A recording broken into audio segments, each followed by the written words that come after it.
cuja cabeça foi derramado o óleo da unção, e que for consagrado para vestir-se as vestes sagradas, não desgrenhará os cabelos, nem rasgará suas vestes. Não se chegará a cadáver algum, nem se contaminará por causa do seu pai ou da sua mãe. Não sairá do santuário, nem profanará o santuário do seu Deus, pois a consagração do óleo da unção do seu Deus está sobre ele. Eu sou o Senhor. Ele tomará por mulher uma virgem. Viúva ou repudiada, ou desonrada, ou prostituta, essas não tomará, mas virgem do seu povo tomará por mulher. E não profanará a sua descendência entre o seu povo, porque eu sou o Senhor que o santifico.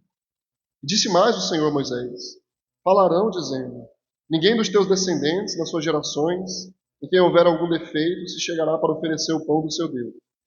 Pois nenhum homem em quem houver defeito se chegará, como homem cego, ou coxo, ou de rosto mutilado, ou desproporcionado, o homem que tiver o pé quebrado ou mão quebrada, o corcovado ou não, o que tiver relida no olho, ou sarna ou impígens, o que tiver testículo quebrado, nenhum homem da descendência de Arão, sacerdote, em quem houver algum defeito, se chegará para oferecer as ofertas queimadas ao Senhor. Ele tem defeito, não se chegará para oferecer o pão do seu Deus. Comerá o pão do seu Deus, tanto do Santíssimo como do Santo. Portanto, até o véu não entrará, nem se chegará ao altar, porque tem defeito, para que não profane os meus santuários, porque eu sou o Senhor, o santifico. Assim falou Moisés a Arão, aos filhos deste, e a todos os filhos de Israel. Amém. Oremos, irmãos. Deus maravilhoso, Pai todo-poderoso, te louvamos, Senhor, engrandecemos o teu nome por essa manhã, que nos levantou, que nos supriu, tu nos guardou do mal durante toda essa semana. Obrigado, Deus, porque tu nos dá o início de uma nova semana na tua presença, Deus. Nos ajuda, Pai, a aproveitar ao máximo esse dia. Nos ajuda, Senhor, a não olharmos para distrações, para as preocupações do amanhã. Nos ajuda, Deus, a absorver tudo aquilo que tu tem para nós nessa manhã, Pai, com a tua palavra, Senhor. Nos ajuda, Deus, a amar a tua palavra, a nos prostrarmos, Senhor, inclinarmos nosso coração diante de ti, prontos a receber com fé tudo aquilo que tu tem para nós. Todas as promessas, toda a correção, todo consolo, toda a repreensão. Tu endireite nossas veredas, Pai. Tu enche o nosso coração do teu Espírito e sejamos santificados nessa manhã. Em nome do teu Filho amado Jesus, Senhor, nós oramos. Amém. Irmãos, um dos muitos problemas que a gente tem hoje, que fundamenta o colapso da nossa sociedade, né? Uma sociedade em declínio. Não só a nossa aqui, o mundo inteiro, né? Para quem acompanha as notícias. Um dos grandes problemas, sem dúvida, é a liderança. Um dos mais fundamentais, se a gente puder dizer, na prática. Tá? A gente já viu bastante coisa a essa altura, no livro de Levítico, que aponta para isso. Vocês já perceberam, se vocês têm prestado atenção, nos últimos capítulos que a gente expôs, sempre tem ali no meinho do capítulo a quebra do 5º mandamento. Honra teu pai e tua mãe. Isso é muito interessante. Nesse capítulo, como nos 3 últimos capítulos, pelo menos, o 5º mandamento ele é mencionado mais uma vez. Vocês perceberam aí, muito rapidamente, ele é mencionado, ele é introduzido ali no meio. Isso é interessante. Como é que a gente podia descrever, mais uma vez, esse problema de liderança, que o capítulo faz questão de mencionar, sem ser repetitivo, né? O 5º mandamento, ele é escrito de uma maneira que enfatiza como é que os filhos devem respeitar os seus pais. Mas uma coisa que está implícita nesse mandamento, e aqui é a chave, é que os pais, ou os líderes, de modo geral, eles devem ser padrão para os seus filhos. Então, isso é interessante porque a gente se atém especialmente àquilo que está expresso no mandamento, né? É um mandamento diretamente escrito aos filhos, da maneira como ele é escrito. Honra teu pai e tua mãe. Mas o que está implícito ali, e a gente pode dizer, de certo modo, é tão importante quanto, é que os líderes, os pais, eles devem honrar seus filhos. Isso é importante. Na linguagem do Novo Testamento, cuidado para não conduzir seus filhos à ira, né? Essa é a linguagem do apóstolo Paulo. Então a gente sempre deve olhar, irmãos, para o padrão que foi colocado diante de nós. Nós somos tão limitados, tão dependentes. Deus, na sua bondade, ele estabeleceu um padrão para a gente. Mas nós não vemos Deus. Nós não não tocamos em Deus, mas Ele estabeleceu um padrão para a gente. Ele colocou seus líderes, Ele colocou aquele que é mais maduro do que eu, aquele que tem mais experiência do que eu, aquele que conhece mais do que eu, para que eu possa ter a quem seguir. Então vocês percebem que não tem como a sociedade dar certo se uma liderança ela é corrompida, porque esse é o princípio fundamental que Deus coloca para a base de toda a comunidade. Ele coloca pessoas que sabem, que deveriam saber como agir. E aqueles que estão debaixo da sua autoridade devem necessariamente olhar para eles. Então, os nossos modelos, hoje em dia, irmãos, infelizmente, não é por coincidência que a nossa sociedade está assim. Os nossos modelos, eles são imorais. Eles são egoístas, eles são violentos, eles são gananciosos. A nossa sociedade corrompida, onde a política ela não pode ser mais... a gente não consegue mais ter esperança, nenhuma boa expectativa, ela acaba demonstrando o diagnóstico do nosso problema. Os nossos líderes não amam o Senhor, não amam o povo.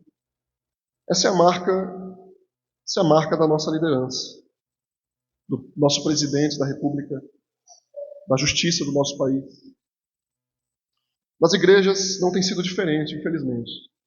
Quando se pensa em igreja evangélica hoje em dia, você pensa num pastor evangélico, somente imediatamente o incrédulo que não faz parte de uma igreja, imediatamente a mente dele liga duas coisas. Ele liga o escândalo financeiro à pessoa do líder religioso. Por que isso acontece? Ele liga o líder religioso à tagarelice, ao papo furado, à gritaria, ao discurso vazio. Isso é ainda mais sério, muito mais sério. Porque eu já falei algumas vezes para vocês que a gente tem tanta desesperança na política, como se o problema começasse aí, mas na verdade, quanto tempo que as igrejas têm abandonado seu papel fundamental de pregar e viver a palavra. Então os capítulos 21 a 24, começa aqui uma nova sessão, se a gente puder dizer assim, são unificados por um foco.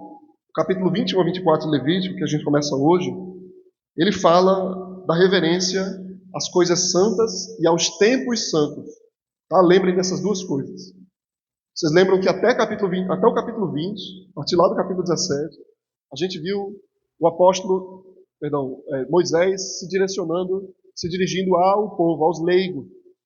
Aí a partir do capítulo 21, agora ele se dirige novamente aos sacerdotes. E ele fala de dois temas importantes aqui. As coisas santas, aquilo que era responsabilidade dos sacerdotes, e os tempos santos. Os tempos.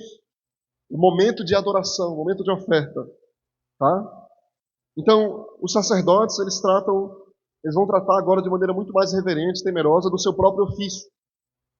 Vocês lembram, por exemplo, quando Paulo diz a Timóteo, você deve cuidar de si mesmo. Né? Se você não cuidar de si, como você vai cuidar do povo? Então ele vai falar das porções de alimento, das ofertas, no capítulo 22. Ele vai falar das próprias ofertas, ainda no capítulo 22. Então, a partir do capítulo 23, todo o capítulo 23, ele vai falar dos tempos regulares de adoração. Ele vai falar das festas, dos sábados. É muito importante que a gente acompanhe esse raciocínio até chegar lá. Porque o tema dos sábados, o tema das festas, ele é um tema central no livro de Levítico. Então ele vai falar da santa morada de Deus no capítulo 24 e do santo nome do Senhor. Os capítulos 21 e 22, irmãos, que a gente começa hoje aqui, capítulo 21, ele retorna ao assunto mais relacionado ao tabernáculo e ao sacerdócio. E esses capítulos ensinam a nós que os sacerdotes eles têm um padrão mais elevado que eles devem se prender. E eles devem ter muito cuidado para que eles não escorreguem. Por que isso? Porque se eles escorregarem, todos aqueles aqueles que olham para eles também escorregarão. Então, a gente vai tratar primeiro dos versos 1 a 6.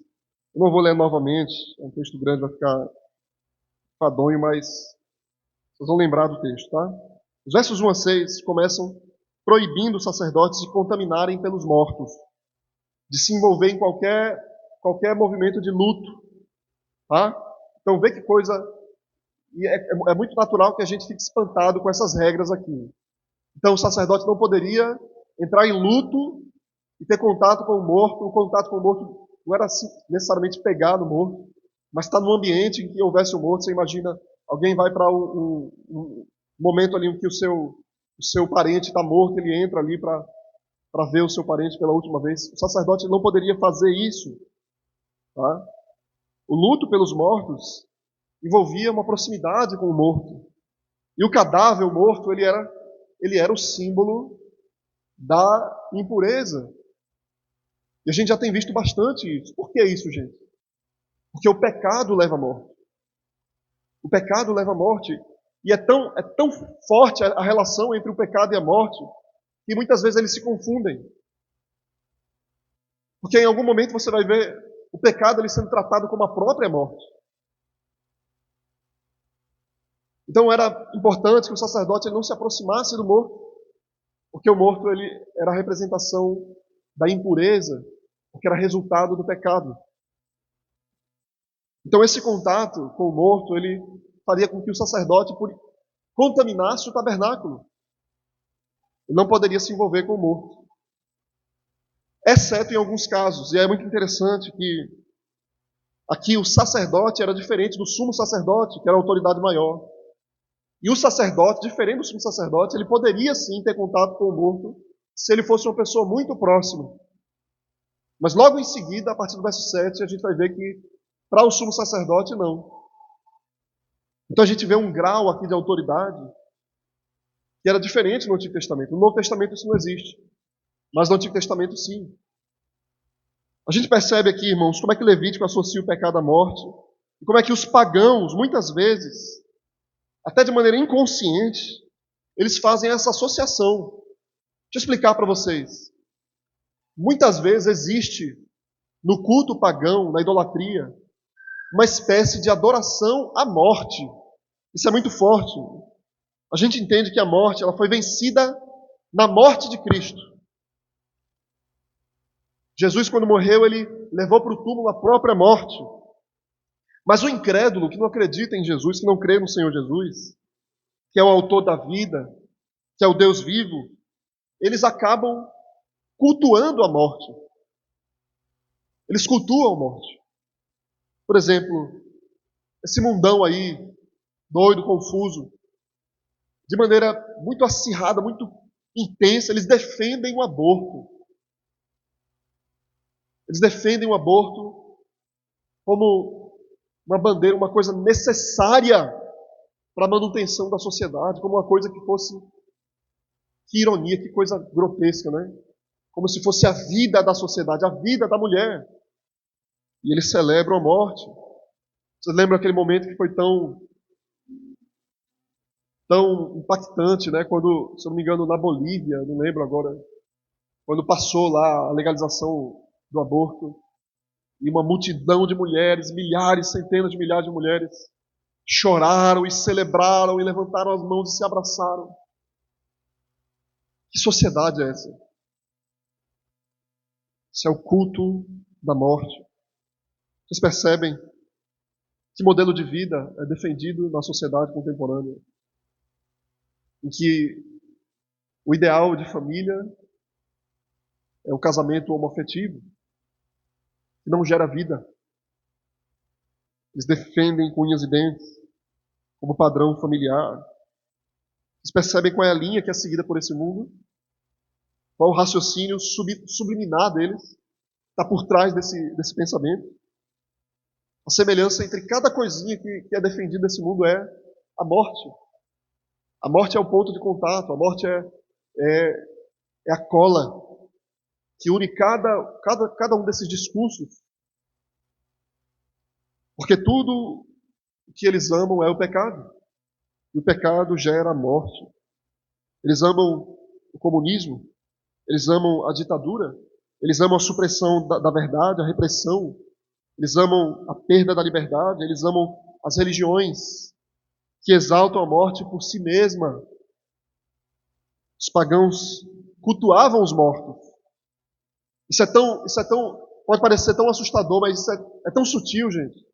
Você vê, por exemplo, dentro do cristianismo, na Igreja Católica Romana, que é uma amálgama, uma mistura ali de religião. O que é celebrado ali? Eles oram pelos mortos. Eles oram aos mortos. Eles falam com os santos que morreram. Quando eu dirijo a minha oração a alguém, eu chamo aquela pessoa de Deus. Isso é culto à morte. Porque só Deus pode ser invocado.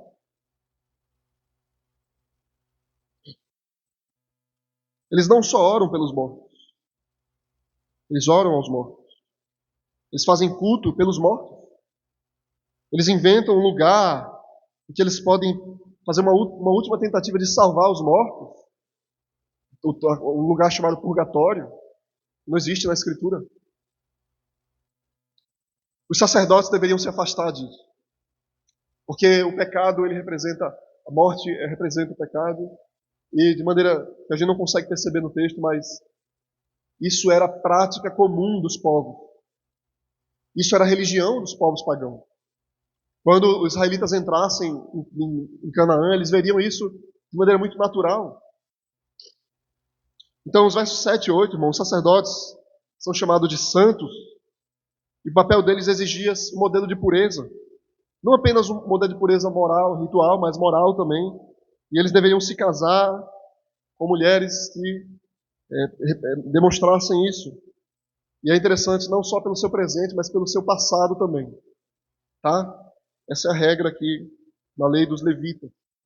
Então, os sacerdotes eles deveriam se casar, diferente, mais uma vez, do que o que a igreja prescreve, né? As suas esposas deveriam ser exemplares. Aqui o modelo para as esposas dos sacerdotes também era um modelo rigoroso, porque até mesmo o passado delas era levado em conta. Então, a partir do verso 9, ele vai falar de uma lei para as filhas dos sacerdotes. Então, vocês vejam só, de maneira muito sutil, às vezes a gente não percebe, a gente fica impactado por essas regras, mas no núcleo de tudo isso está a família. De novo, a família aqui. Qualquer filha que se envolvesse em prostituição, em fornicação, desonrava gravemente seus pais. E aí o texto diz que elas deveriam ser apedrejadas, queimadas. Esse era o destino comum para aqueles que desonravam os pais, fossem filhos ou filhas. Mas nesse caso, o pecado da filha era duplamente grave, porque a desonra aos pais, num caso desse, específico como esse, ela deveria ser morta, então, queimada. Ela profanava o seu pai em particular, o texto diz. Tratando a santa vocação do seu pai, a sua autoridade, como uma coisa indigna, uma coisa comum. Aí vocês entendem que o que os filhos fazem impacta profundamente a vida dos seus pais. Então, mais uma vez, irmãos, como o texto enfatiza, eu preciso enfatizar também, que a gente tratou semana passada, né, diversas vezes. Filhos, honrem seus pais. Filhos, honrem seus pais. Em muitos casos, infelizmente, já não existe mais confiança entre os pais e os filhos. Há pais que não confiam mais nos seus filhos. Filhos que não confiam mais nos seus pais. Isso é um sintoma de uma sociedade caída. Mas guarde o seu coração. Que seu coração não seja tomado de rancor. E sempre que você tiver ao seu alcance, você puder, especialmente aqueles filhos, né, que têm um passado tão dolorido, honre seus pais. Faça o bem a eles. Quem sabe um dia eles reconsiderem os seus erros. Toda honra ela é um remédio. Toda prova de amor é um remédio para aquele que está mais ferido. A pessoa pode até recusar o remédio. Mas se ela deixar que ele seja colocado sobre a sua ferida, é um remédio poderoso. Né? Quando o perdão toca essas feridas. Você imagina, numa sociedade como a nossa, tantas coisas que acontecem no núcleo familiar. Pode ser muito difícil para alguém ouvir assim, perdoe. Mas essa é a regra fundamental. Honre seus pais, ele diz. Os versos 10 a 15, irmãos, então, a gente tem uma ordem ao sumo sacerdote sobre luto e casamento, mais uma vez. E aqui vocês devem perceber a diferença entre a autoridade do sumo sacerdote e do sacerdote, né? E aí, o sumo sacerdote, ele era separado no nível ainda mais elevado de santidade ritual. O sumo sacerdote era aquele em quem era colocado o óleo da unção. Os sacerdotes não recebiam o óleo da unção. E o sumo sacerdote, ele vestia uma roupa mais pomposa, uma roupa diferente. Versos 10 a 12 vai falar do sumo sacerdote. E por conta desse estado especial de santidade, irmãos, o sumo sacerdote era proibido de se envolver no processo de luto, seja por quem fosse. O sacerdote poderia entrar em luto pelo seu pai, pela sua mãe, pela sua filha, mas o sumo sacerdote não, em hipótese alguma, porque ele adentrava o mais profundo do tabernáculo, suas atividades não cessavam, ele não poderia contaminar o tabernáculo, ele não poderia se envolver em luto. Você imagina alguém que é proibido de entrar em estado de luto pela sua família, pelo seu parente mais próximo? Por que Deus está fazendo uma coisa como essa? Por que Deus proíbe o sacerdote de chorar pela sua esposa, pelo seu pai? A esposa do sumo sacerdote também, mais uma vez aqui, não só devia estar livre de acusações de má conduta, como também não podia ser viúva. Ele disse que tinha que ser virgem. A esposa também devia vir do seu próprio povo, verso 14, seu próprio povo. Ou seja, deveria ser da tribo do sumo sacerdote.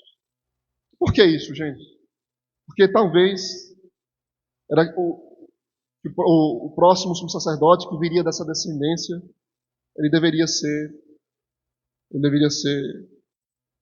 da mesma linha, né, de sangue dos seus pais. Então, os sumos sacerdotes deveriam vir da tribo de Levi. Era especialmente importante que a descendência do sumo sacerdote fosse levita de corpo e alma. Tá? Os versículos 1 a 15, então, a gente fecha aqui essa primeira metade do capítulo. Elas focam nos sacerdotes mantendo seu status santo para que eles possam servir ao altar. Isso então nos leva a uma discussão sobre quais descendentes de Arão eles não poderiam servir ali. Aí ele vai falar de quais os defeitos, e aqui é muito, muito importante se atentarem a isso, ele vai falar dos defeitos corporais do descendente de Arão. Que coisa estranhíssima, né? Os versos 16 a 24, então, ele vai tratar de uma série de problemas físicos que impedia um descendente de Arão de adentrar, de servir como sumo sacerdote. Por que os descendentes de Arão, irmãos, tinham algum problema físico? Eles profanariam a atividade do sacerdote. Por quê? Uma coisa tão estranha para nós, né? Eu vejo o verso 23, diz assim: porém, até o véu não entrará, nem se chegará ao altar, porque tem defeito, para que não profane os meus santuários, porque eu sou o Senhor e o santifico. Aí antes ele fala uma série de problemas. Uma série de problemas. Veja aí, por favor, comigo. Ele diz assim, no verso 18: nenhum homem em quem houver defeito se chegará, como homem cego, ou coxo, ou de rosto mutilado, ou desproporcionado, homem que tiver o pé quebrado, ou mão quebrada, ou corcovado, ou não, que tiver belida no olho, ou sarno em pige, ou testículo quebrado. Ele diz, não poderia servir como sumo sacerdote. Por que isso? Vamos tentar entender isso. Uma possível explicação para isso, irmão, é que o tabernáculo, como a gente viu bastante desde o livro de Êxodo, ele representava um lugar de perfeição, onde não havia morte, onde não haviam problemas. Ele representava o jardim do Éden. Então, o sumo sacerdote ele não poderia ter nenhum problema aparente, para que ninguém olhasse e isso impedisse que eles rememorassem o lugar da perfeição. Então ali deveria ser um lugar de perfeição. E aqueles que estavam ali, que trabalhavam ali, eles não deveriam ter nenhuma imperfeição física para que pudesse simbolizar a perfeição daquele local. Vocês entendem como é importante o Novo Testamento? Porque o Novo Testamento acaba com esse tipo de divisão. Ele acaba com esses simbolismos. Porque o Novo Testamento ele traz a essência daquilo que era, para onde apontavam essas coisas. Você imagina uma religião que nega o Novo Testamento, que não recebe a nova aliança. Você imagina um judeu lendo essas coisas. As restrições que eles colocam, que o sacerdote ele não pode ter um defeito físico, ou que a sua esposa não pode ser viúva, ou não pode ter um passado complicado. Então a nova aliança, ela coloca os símbolos por terra, ela faz cair esse simbolismo. E mostra que tudo isso representava algo. Isso não era em si o pecado. Você imagina, por exemplo, o sacerdote, o texto diz assim, irmão, o sacerdote ele não poderia entrar em luto pelo seu parente, senão ele se contaminaria. Mas se fosse o seu pai ou a sua mãe, ele poderia contaminar-se. Que linguagem interessante, né? Porque ele diz, então ele poderia se contaminar pelo seu pai e pela sua mãe. Vocês percebem que o fato dele poder se contaminar pelo seu parente significa que aquilo não era em si pecaminoso, que não era pecado em si. A impureza ritual não era pecado em si, isso apontava para algo maior. E Deus, então, na nova aliança, cai por terra, com tudo, ele coloca por terra tudo isso.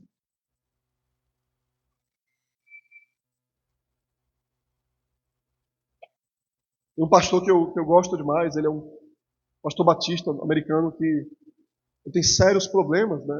Está numa cadeira de roda e ele tem sérios problemas físicos. Um homem extremamente usado por Deus, necessário para a nossa atualidade, porque ele escreve livros que fala a respeito do nosso tempo, dos problemas culturais da nossa sociedade. Um homem de Deus. Então o Antigo Testamento ele usava essas coisas para representar algo muito mais profundo. Então esses descendentes de Arão, eles não deveriam ter esses problemas físicos. Mas é interessante porque, apesar dessa dureza, esse rigor dessa lei, Deus era misericordioso, a sua misericórdia não se apagava, porque o texto diz que essas pessoas que tinham esses problemas, elas não deveriam ser desprezadas. Deus, ele coloca elas à sua mesa. O verso 22 diz assim, comerá o pão do seu Deus, tanto do Santíssimo como do Santo. Eles tinham um lugar à mesa de Deus. Eles não eram desprezados. Isso aqui era meramente ritualístico. Os seus problemas não o condenavam. Você imagina uma pessoa hoje que tem tantos problemas, irmão, que tem tantas aflições, tem problemas na sua saúde, e se sente à parte, né, marginalizada, condenada. Desde o início, a lei de Deus diz, você tem um lugar à minha mesa. Porque, na verdade, o manco, na verdade, o coxo, o cego, o quebrado é aquele que não vê o Senhor. É aquele que não anda nos seus caminhos. Como aquele cego no Evangelho de João, capítulo 9, capítulo 8, capítulo 9, que ele então era cego, mas ele foi curado pelo Senhor. Ele dizia, eu era cego e agora eu vejo. O que ele via? Ele via o Senhor. Os fariseus queriam condenar aquele homem, mas os fariseus não viam o Senhor. Eles eram cegos. Porque nenhuma limitação, nenhuma aflição desse mundo pode condenar a gente. Não se apegue às suas limitações. Não se apegue aos seus problemas temporais. Nós temos um lugar à mesa do Senhor. O rei Davi, certa vez, ele deu lugar à sua mesa a Mefibosete, né, um descendente de Saul, uma pessoa que era manco, e ele foi tratado como um filho. O Senhor deixa claro que os descendentes de Arão, eles são bem-vindos à sua mesa. Toda honra Deus dá àqueles a quem Ele ama, que criou a sua imagem. Irmãos, não trate isso como uma coisa muito pequena, porque isso está na essência do Evangelho. Isso está na essência daquilo que nós cremos. Você imagina, por exemplo, um discurso evolucionista que diz que uma criança no útero que tem certo defeito, é melhor que ela seja morta, que ela seja abortada. Porque ela tem um problema. Qual é o nosso fundamento? A Bíblia diz que nós somos criados à imagem e semelhança de Deus. Ele é a vida. Ele colocou uma alma em nós. E Ele vai restaurar todas as coisas.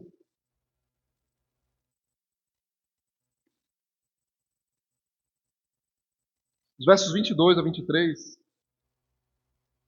então, concluem falando que, embora a família do sacerdote pudesse participar dessas ofertas sagradas, as ofertas santíssimas, chamadas santíssimas, só podiam ser consumidas pelo sacerdote.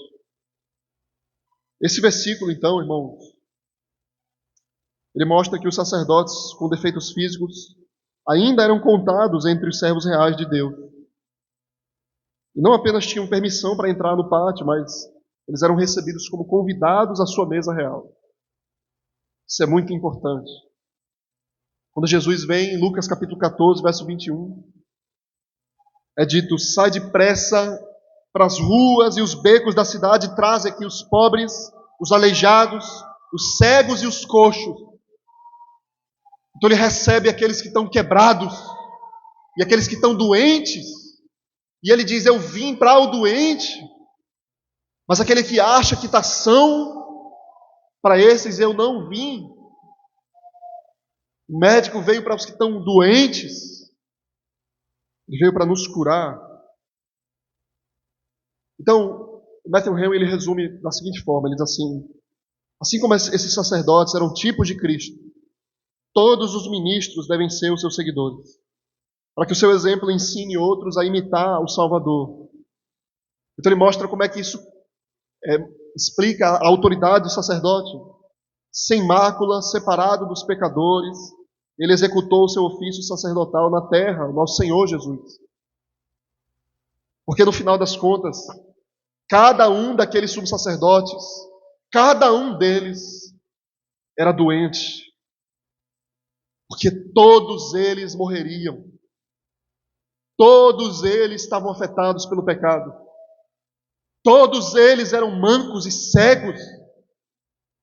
Só o nosso Senhor Jesus poderia salvá-lo. Então aí, irmãos, Jesus diz: sejam meus imitadores. E é aí que a gente vem para o padrão da Escritura, porque eu não posso ser aquilo que Deus exige de mim, a não ser que Ele seja isso por mim. Então, meu Senhor Jesus é o meu sumo sacerdote, para quem eu devo olhar e a quem eu devo imitar. A liderança, ela tem essa responsabilidade maior, ainda hoje. Então, Matthew Henry, ele continua dizendo assim, irmãos: que tipo de pessoas deveriam ser os ministros? Mas todos são, se cristãos, sacerdotes espirituais. O ministro, especialmente, é chamado para dar exemplo, para que o povo siga. Você imagina, porque Jesus diz: sejam meus imitadores.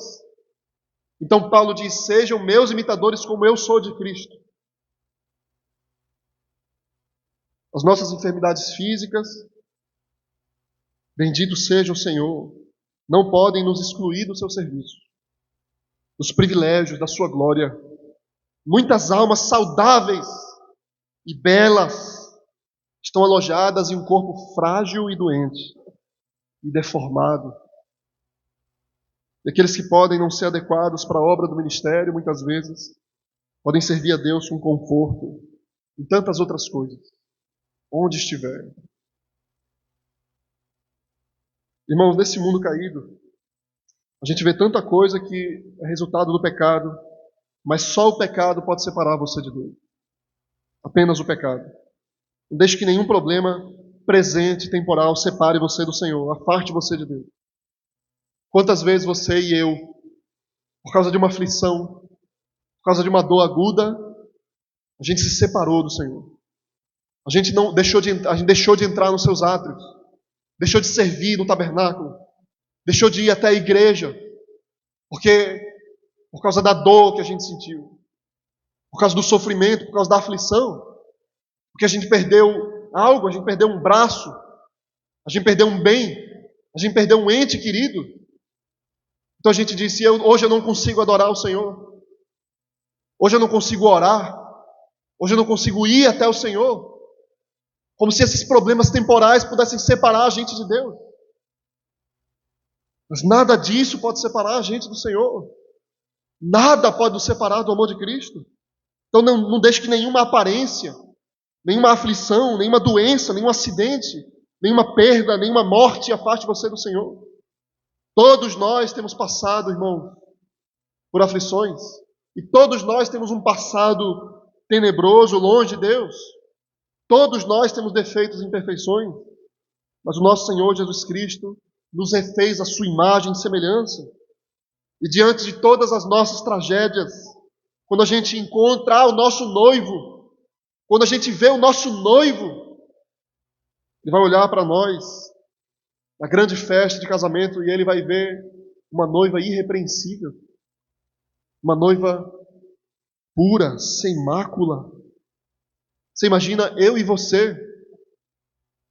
Imagine o pior dos passados, os pecados mais terríveis. Jesus Cristo, ele olha para nós e vê a sua noiva pura, sem defeito, cujo passado foi colocado no mar do esquecimento. Quem pode fazer isso? Quem consegue olhar para uma pessoa e não ver nenhum dos seus defeitos? Quem consegue olhar e ignorar completamente todos os meus pecados? Apenas o Senhor Jesus. Ele olha para a sua igreja e ele diz, tu és toda formosa, querida minha. Em ti não há defeito, ele diz. Que coisa extraordinária. Porque ele levou sobre si os meus defeitos. Porque ele levou a nossa morte, as nossas mazelas, as nossas impurezas, para que ele pudesse nos encontrar de novo sem defeito. Então o profeta diz assim, Ezequiel 16, 8 a 14, eu termino aqui. Nosso Senhor disse assim sobre nós: passando eu por junto de ti, vi-te, e eis que o teu tempo era tempo de amores. Estendi sobre ti as abas do meu manto e cobri a tua nudez. Dei-te juramento e entrei em aliança contigo, diz o Senhor Deus, e passaste a ser minha. Então te lavei com água e te enxuguei do teu sangue. Te ungi com óleo e também te vesti de roupas bordadas. Te calcei com couro da melhor qualidade e te cingi de linho fino e te cobri de seda. E também te adornei com enfeites e te pus braceletes nas mãos e um colar à roda do teu pescoço. Isso é Deus falando para mim. É Deus falando para a gente. Coloquei-te um pendente no nariz, arrecadas nas orelhas e linda coroa na cabeça. Assim foste adornada de ouro e prata. O teu vestido era de linho fino, de seda e de bordados. Nutriste-te de flor de farinha, de mel e azeite. Eras formosa em extremo e chegaste a ser rainha. Correu a tua fama entre as nações por causa da tua formosura, pois eras perfeita. Por causa da minha glória que eu pusera em ti, diz o Senhor Deus. Por causa da glória dele, nosso sumo sacerdote fez isso e fará isso. Louve ao seu nome, descanse nele e o ame com todas as suas forças. Viva para o Senhor, porque ele curou e ele curará todas as suas feridas, todas as suas mazelas, toda a sua impureza. Amém. Vamos colocar de pé, irmãos, vamos orar. e em seguida louvar o Senhor. Deus maravilhoso, obrigado, Senhor, por essa manhã. Que a Tua palavra penetre em nossos corações, que a Tua palavra nos cure e nos traga esperança. Que a Tua palavra nos encha e nos domine. Que a Tua palavra nos console e nos corrija, Senhor. Possamos sair daqui com o coração consolado, fervoroso, prontos a Te servir, seja qual for a circunstância. E que nenhuma